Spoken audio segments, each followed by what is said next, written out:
So the parables from the gospel that only has 32 verses instead of 35, thank you, Jeff, are sometimes referred to as the parables of the lost.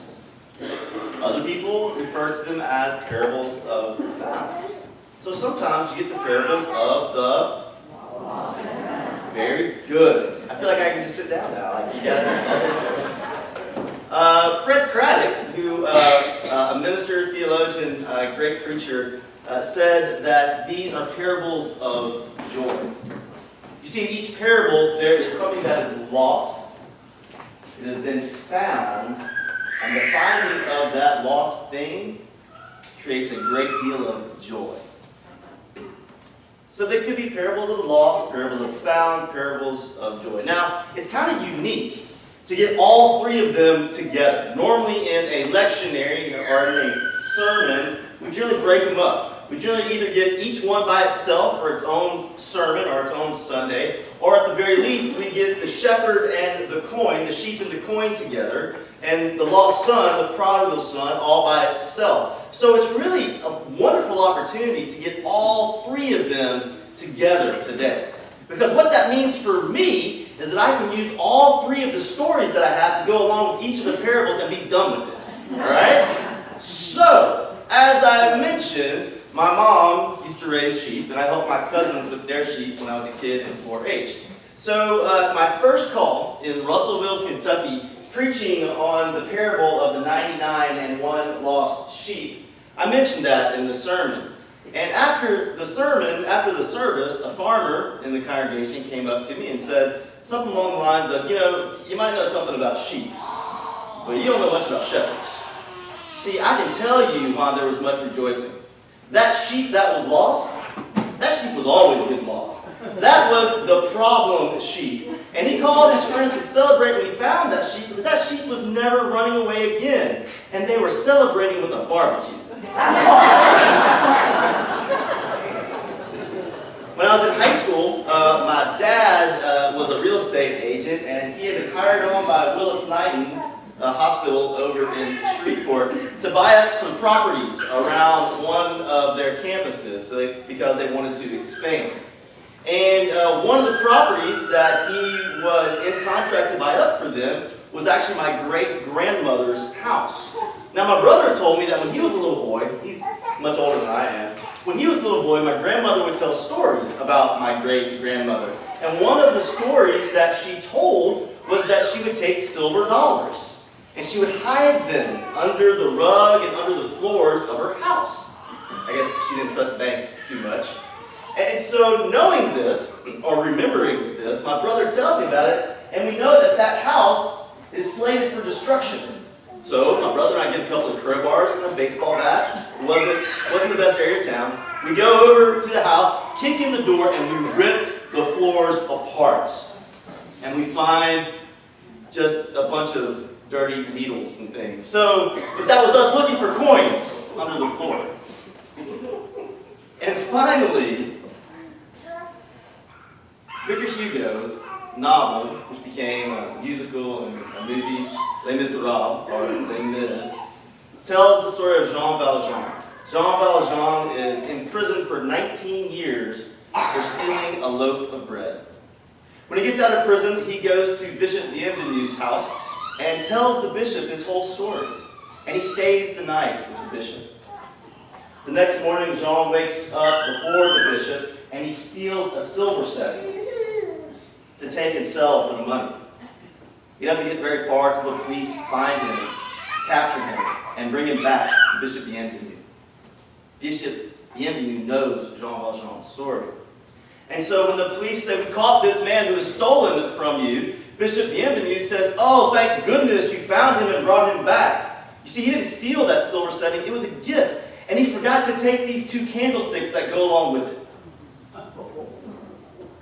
Those are my favorite stories to go with these parables of the lost and found and joy.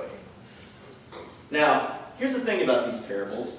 If we're being honest about them, if we are looking at these parables to give us advice, then Jesus is giving us some pretty bad advice.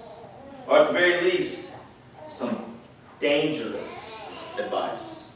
Now it's important to remember the context and the people who Jesus is talking to. He's talking to a bunch of sinners, tax collectors, and Pharisees.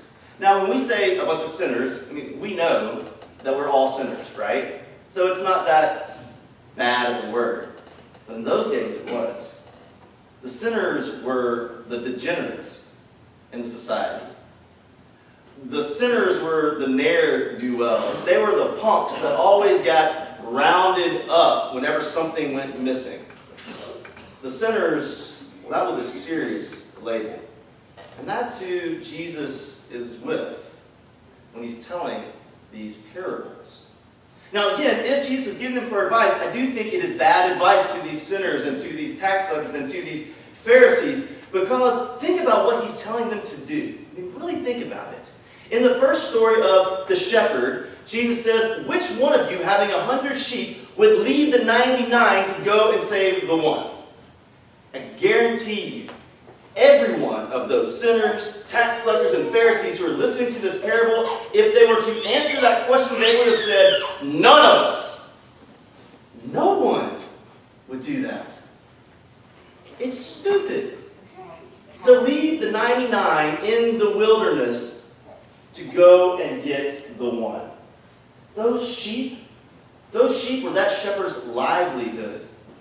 His very meaning for living and very means of being alive were those sheep. Why would he risk 99 to save one? No shepherd should ever do that. And what about the woman? The woman who searches all day looking for a silver coin. A silver coin that is probably about the same equivalent to a day's wage. She spends the whole day looking for this coin. And then, when she finds it, what does she do? She calls her friends over to celebrate. She throws a party. She throws a party that probably cost more than that very coin she had been looking all day to find. And when you factor in the time she spent looking for the coin, she is out more in the end than she was in the beginning. And what about the father? What father? What person, having spent all that they half of everything that they have, and then some, on this son who goes away and wastes it all, would welcome him back? Throw a huge party knowing very well that the very next day the father might wake up and the son would be gone with a really nice silver setting. This is bad advice. These are examples of people throwing good money after bad. I think the technical term for that is the sunken cost fallacy. The sunken cost fallacy tells us we start working with our emotions rather than logic when it comes to investment, when it comes to our money. We convince ourselves that a particular project that we have sunk all kinds of cost into is eventually going to pay off, even though it's not paying off now. If we just put a little bit more into it, surely it will pay off. Surely we can recoup our losses if we put just a little bit more in. Throwing good money after bad. If you ever watch the World Series of Poker on ESPN, you will often hear an announcer say, they've got too much money in the pot to walk away now. The sunken cost fallacy. That if we keep throwing good money after bad, because we feel like we just need to, because we know somewhere down deep it's going to pay off. Sunken cost fallacy. If Jesus is telling these parables for advice, it is bad advice. It is about making decisions based on emotions rather than logic. It is throwing good money after bad. It is the sunken cost fallacy. But remember, these are parables. They are rich parables. There is so much here that we could spend a whole lot more than 15 minutes on them. On even one of them, much less all three of them. So I hope you brought your lunches because it's going to be a long Sunday. Do y'all remember, I talked about it this morning a little bit in the Sunday school class that Wendy teaches. This is my favorite definition of what a parable is. It's by a guy named C.H. Dodd. Okay? C.H. Dodge says that a parable, at its simplest, is a simile or metaphor drawn from nature or common life, so unique and odd in its hearing that it arrests the hearer, causes the mind to go into sufficient doubt as to the precise application, and then teases the mind into active thought. I can't believe I haven't memorized that by now. I think I've been memorizing it for 10 years and haven't got it quite right just yet. Essentially what this says is that a parable takes what we know and it takes what we don't know and it slams them together, causing an explosion, and we are left to sift through the pieces. The people to whom Jesus was talking, they knew shepherds. They knew sheep.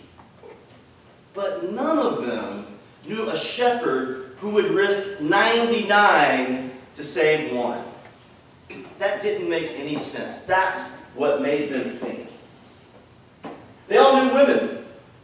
They all knew money. I doubt any of them knew a woman that would waste an entire day to find money. Just a day's wage. Why waste a day when you could just earn that day's wage?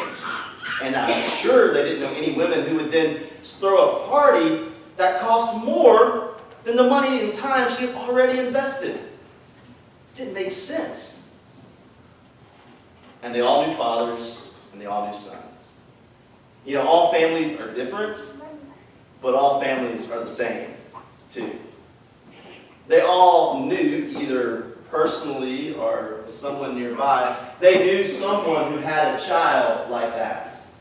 They knew someone who continued to put money and investments into their child, continued to pay for them whenever they would need it. They knew someone who continued to have a child that would just leech money off of them. And they had probably all said to them or to themselves at one point, why don't they just cut them off already? But the Father doesn't. And that's odd to them. Parables take what we know and what we don't know, slam them together, and are left for us to figure out what they mean.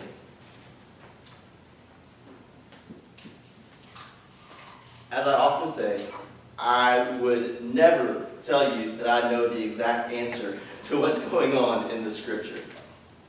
But if I were going to take a guess about what these parables say to us, these parables aren't about giving us advice.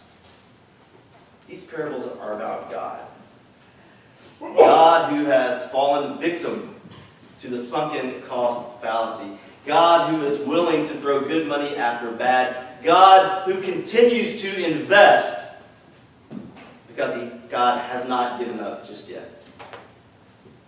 The shepherd continues. The shepherd has put too much into that sheep, that one lost sheep, to give up now. The woman continues. She has put too much into that one coin to give up now. The father continues. The father has put too much into this child to give up now. These are parables about God. Think back to the people to whom Jesus is talking. The sinners, the reprobate, the tax collectors, the Pharisees. The sinners and the reprobate who have all of society to them, they are not worth a thing. They are not worth their time. The parables say to them, God has not given up on you. God has put too much into you to give up now. Even though God probably should, God won't give up on you. To the Pharisees and the religious leaders that were listening, maybe they heard in those parables, if God hasn't given up on those sinners, those reprobate, those people who are hanging out with Jesus, maybe we shouldn't give up either. So what do we hear in these parables?